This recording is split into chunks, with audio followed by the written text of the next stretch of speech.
So this is the balcony, and you can see the aquaponics system down there. Pizza oven, and that's Stradbroke Island out there.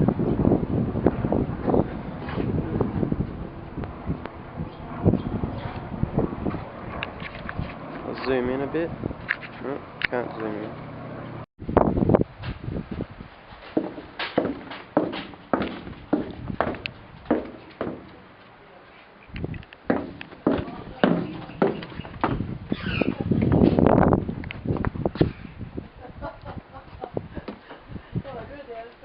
Vadå?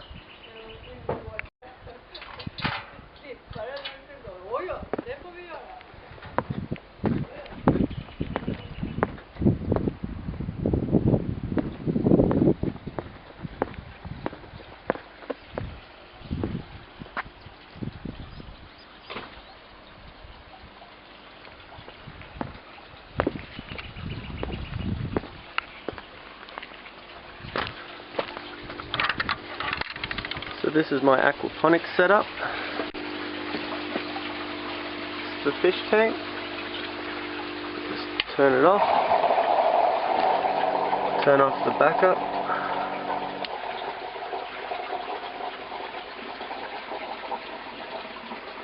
There's the jade perch swimming around. Turn the light on.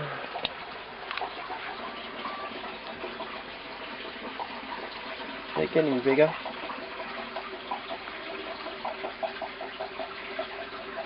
They're a bit shy. A few of them have jumped out, so there's a bit of leftover food floating around. Here's the overflow, the SLO, where the water runs out to the garden beds, and that's the return. This is where all the water from the pumps go. It can all run on one pump. That one goes to the fish tank, returns the water fish tank, that one to the strawberry towers, and this one here returns to the, well, kind of like NFT pipes on the wall here, and they're all adjustable. Same with the strawberry towers, and it's made from 4 IBCs. It's growing. It's winter now, so it's a bit cooler. It's not growing as much as it was, but it's growing pretty well. Less pests at the moment. So there's 3 IBCs cut up. Better view.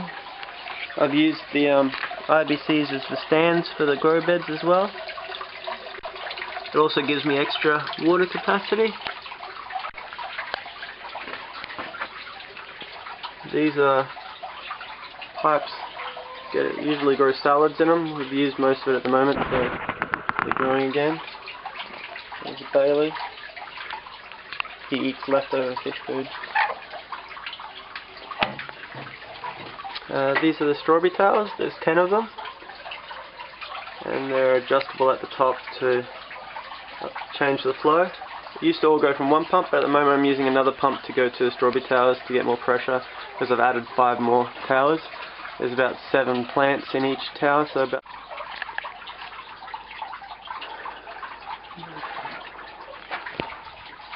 walk back here. The chicken coop is next door. Built that at the same time as this. These towers here, all the water runs here and comes down, runs along, and returns to the same place that the water's returning for the strawberry towers. So it runs in there, you can see. Trying to keep the sun out so you don't get algae growing in there. And these all come off, so I can just take them out and clean them. They hang up there, you can hook them down and empty them. Lots of salads coming up.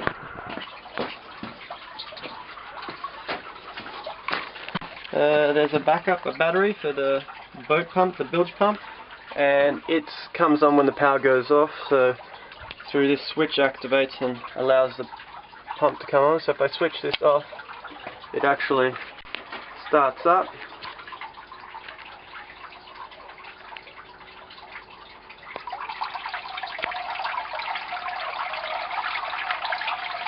And flows some back. So if I switch it off, the switch is on actually, then the switch goes back off. There's a backup air pump, and there's also a larger air pump, a 30 litre per hour pump that runs all the time, but this one here will keep going. It's on battery. If I had it on like this, it'll give a little bit of air in case the power goes out. There's also a light outside on the roof up there, you can see it. That goes on when the emergency backup's on. It starts blinking, so you can see it from the house up the top. And that's about it, really. This is the pipework. Here's the overflow in case something happens and blocks the garden bed water return from the SLO. And everything's got these barrel unions that I can remove, so I can take it all apart as well. As you can see up there and here, so everything can kind of be taken apart. Here's me keeping track of all the pH and ammonia and such. Also the garden beds, the grow beds and the sumps underneath have been painted green, so it doesn't get algae growing in there. As you can see in there, or maybe not, there's the two, you can see the 3 pumps. The largest pump over there, 2 main pumps, and the backup pump there. Lots of water returning. Over here there's a pantyhose with some seashells in it to raise the pH when it goes down, because it tends to slide towards the acidic level all the time, so usually add some lime to bring it up again, but I'm going to add some more seashells as well. Over on the other side, this is the pipes. Originally there was just one set of these pipes plumbing the tanks together, but 25mm wasn't enough. Really, when there was a lot of water coming into the end one, it could be, the levels in the sumps wouldn't be even, so I added a second set of pipes, which is still cheaper than using a really big pipe actually.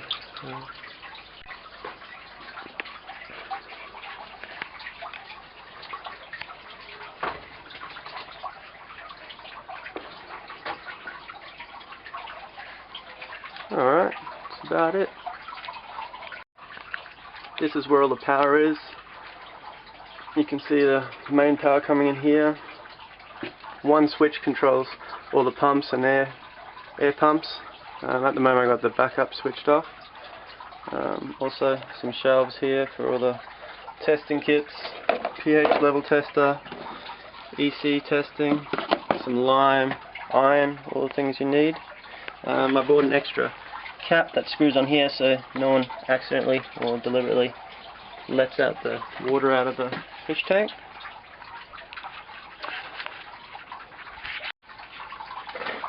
These pipes here are kind of like NFK, except they're filled a little bit higher with water.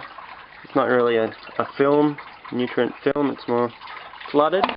But as you can see by this celery here, it's really a bit of a big plant for this. Roots are pretty clean and white. I just flushed it out a week ago for the first time, but the roots are pretty clean and everything grows really well in here, especially salads of course.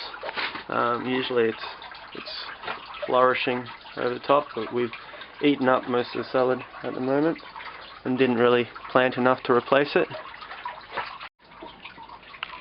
The fish haven't been as hungry lately. It's about 16.4 degrees during the day now, in the middle of the day. There's the battery charger underneath here. So they haven't been moving. There's a bit of food flying around that they haven't eaten. Maybe see them moving around there. They're getting bigger, of course. The water's pretty clean. I never really have to clean the tank. The overflow removes most of these little bits and pieces. I've just scrubbed a few things so it's loosened up some particles. There's a whole bunch, about 6 air stones from the main pump that go down to these 6 air stones here, create quite a bit of air. And also the returning water splashes quite a lot, so I don't think oxygen's any problem.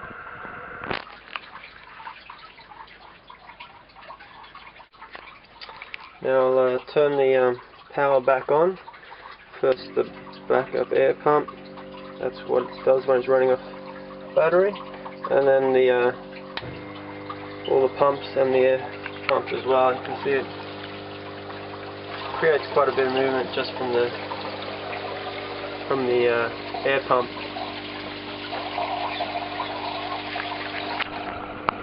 I use these little mesh filters on top to keep stuff, keeps the little fish out when they're little as well. Works quite well. This net's just had 3 fish total from the about 50 that I had jump out. So yeah, put this mesh up here. Bailey, come on. Come on, Bailey. Come on. And here, walking to the chicken coop that I built at the same time. Here are the chickens. This thing's the Fort Knox of chicken coops. It really actually put mesh underneath the ground as well and concreted down under the ground to a certain depth. They're pretty happy in here. Here's the doors, and if I open it, you can open up and access all the shelves. My dad's already collected all the eggs this morning, but I have a pretty nice house in there. Pretty happy.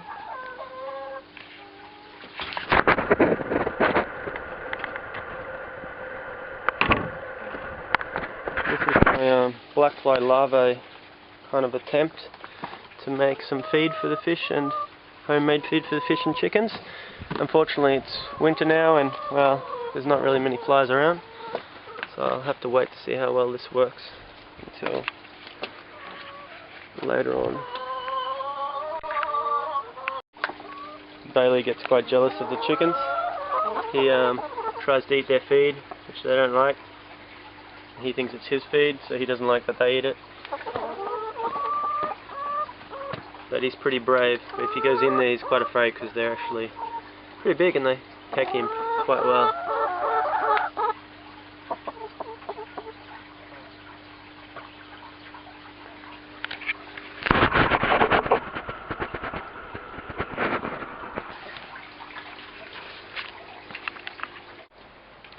From here you can kind of see chicken coop over there with its green roof and aquaponics set up there in the green roof. Stairs.